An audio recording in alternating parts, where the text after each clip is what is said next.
Finally, The Rock has come back to collect a giant paycheck from Saudi Arabia. With WWE announcing this week that WrestleMania 43 will be taking place in Saudi Arabia, it came with a ton of demands of who they want on that card. What's most notable about The Rock being on that list is that the other wrestlers were just listed by name, but for The Rock, they had actual plans they wanted in place for The Rock to do at WrestleMania 43. Saudi Arabia listed 2 matches they want The Rock to possibly take place in at WrestleMania 43, and those are The Rock versus Roman Reigns and The Rock versus Cody Rhodes. And while The Rock and Roman Reigns is a dream match, it feels like we just missed the mark by a couple of years, and now we're getting to the point where it's just a little bit past due, and the match is going to suffer in quality because of it. This should be the match taking place at WrestleMania 40, maybe in 41, but not WrestleMania 43, which is still 2 years away. And we're thinking, what could be the storyline? It could be Roman Reigns a couple years ago, he's the tribal chief, but actually The Rock's the tribal chief. It could be at WrestleMania 40 when during their tag team match, Roman accidentally speared The Rock. It could be that The Rock pinned Cody Rhodes, but then Roman lost to Cody Rhodes. There's so much story there, but the actual storyline for WrestleMania 43 is going to be simply money. Saudi Arabia has so much money that they're going to do whatever it takes to get the most notable names on the card. So if The Rock couldn't appear at WrestleMania 42 or WrestleMania 41 because he's only making so much money or he's doing a movie, Saudi Arabia is going to make sure it will pay whatever cost The Rock wants to be on this card. And if you don't believe me, look at this. For WrestleMania 41, the Las Vegas convention paid WWE $5 million to host WrestleMania 41. The Saudi Arabian government is paying $250 million to host WrestleMania 43. 50 times the amount. And that's simply just to host the event. If you think they're going to pay $250 million to put on a terrible show, you are wrong. They're going to do absolutely whatever it takes to get whoever they want. If they want The Rock, they're going to get The Rock. If they want Undertaker, they're going to get Undertaker. They want Stone Cold. They want Shawn Michaels. They might want Triple H to wrestle a match. They have so much money, they're going to do whatever it takes. And this lines up perfectly with TKO saying that WWE is falling behind UFC in terms of ticket prices. What better way to sell tickets than to put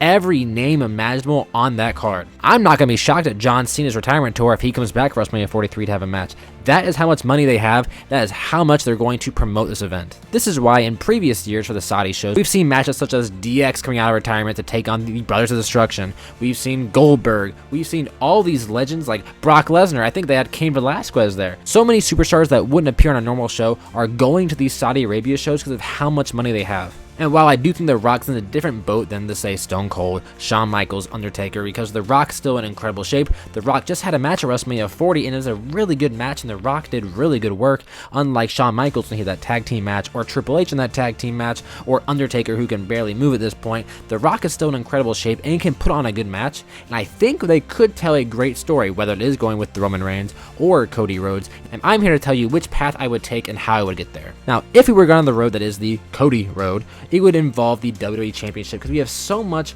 untold story about what was happening when Cody won the belt, and the next night on Raw, The Rock wanted to hold it and gave him his belt and then gave him the thing in the handshake that you didn't know what it was. There's a lot of stuff you can go back there. And then after that bad blood tag team match with Cody Rhodes and Roman Reigns, where The Rock showed up into the 1, 2, 3, there's so much story there. You even then have the John Cena heel turn, which happened because Cody wouldn't sell his soul to The Rock, and John Cena did. So The Rock can come back to try and collect and try and be more aggressive this time instead of having someone else be his champion. The Rock can take matters into his own hand and be that champion and beat Cody Rhodes for the title. Personally, I actually would really like a Rock and Cody Rhodes match. The only issue I would have is that would Cody Rhodes have to hold the belt until WrestleMania 43? Because it would feel weird if Cody loses to, let's say, Drew McIntyre, and Drew loses it back to Cody, and Cody loses to Randy, now Randy goes back to Cody. It feels like we're playing hot potato, and it should be that Cody's been such a dominant champion that The Rock has to step in, and he has to be the one to do it, because no one else can. At this point, I'm not even sure if they wouldn't even put the belt on The Rock. I think The Rock might actually beat Cody at WrestleMania just because they want that much of a moment. And while The Rock as WWE Champion could be fun for a very limited time, it's not the right long-term move. So with The Rock being my favorite superstar and Cody Rhodes being my favorite superstars of today, I think this is not the correct path. If we're going to do a match with The Rock, it should finally give us the match between The Rock and Roman Reigns. They have so much story in this, they could weave it however they want to. You can go back to the 2015 Royal Rumble where The Rock got booed because he was with Roman Reigns. That could kind of start a spiraling sort of The Rock of why were the fans turning on him. Then you have The Rock as the final boss. Again, the fans turned on The Rock because of Cody Rhodes and being with Roman Reigns. Roman walks around as the tribal chief. He has the bloodline, he has the Usos, he has all this, but when The Rock says that he should be the one at the very head of the table, that is who he's talking about beating. He's talking about beating Roman Reigns and being the tribal chief. That's as simple it has to be. It could be tribal combat. Jay challenged Roman, Solo challenged Roman. All The Rock has to do is come back and say, I want a tribal combat match to be the tribal chief. That was the story going into WrestleMania 40 until Cody Rhodes took over, so that can still work again, except we actually just have the match. The Rock comes back, I want to be tribal chief. All right, you're my family, you're my blood, I accept that, let's have a match. You don't need to have a dominant heel or a face, you don't need all these attacks and underhanded methods, you just need to have them come out and say, let's have a match. Let's do it. A match like this has been built up for years and years, so it doesn't need the WWE Championship involved. I personally want the WWE Championship to be as far away from this match as possible. This can be about blood, about family. It does not need a title in there. You can put that title on Cody Rhodes or someone else and make that a different main event. And at this point, we're 2 years in the future. We're in 2027. I don't know if Roman's going to be here. He's going to go full Hollywood. Maybe he's full-time wrestling. I don't know. And so that's what makes me actually a little bit unsure about who's going to win this match. My heart says 99.9% you give it to Roman. He's younger. He's doing better work. He'll be around longer. But if Roman's going to go more Hollywood and do things like Street Fighter and that one Fast and Furious movie, you can maybe put it on The Rock. The Rock wins. Oh, it's a Saudi WrestleMania. Who really cares? The Rock beat Roman Reigns. That's all it would be.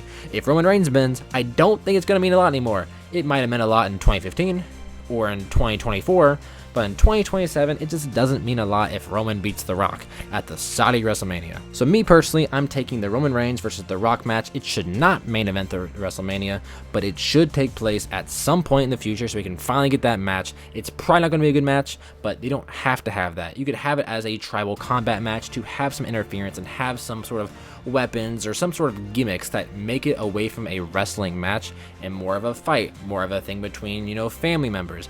That would suit the style more if The Rock is able to, put his body on the line for that, any sort of filming schedules, and he can't get injured. If he's willing to do this because the amount of money they're going to give him, I say you make it more of a gimmick match than a pure on wrestling match, because a wrestling match between The Rock and Roman Reigns, I'm not too interested in, but you put a full-on fight on there, anything can happen, anyone can come back, anyone can help The Rock or Roman. That's much more intriguing to me. But out of those two paths between the Roman Reigns and Cody Rhodes at WrestleMania 43, what would you want to see The Rock do? And if you made it this far in the video, I appreciate you so much. Leave a like on the video and subscribe if you're not already.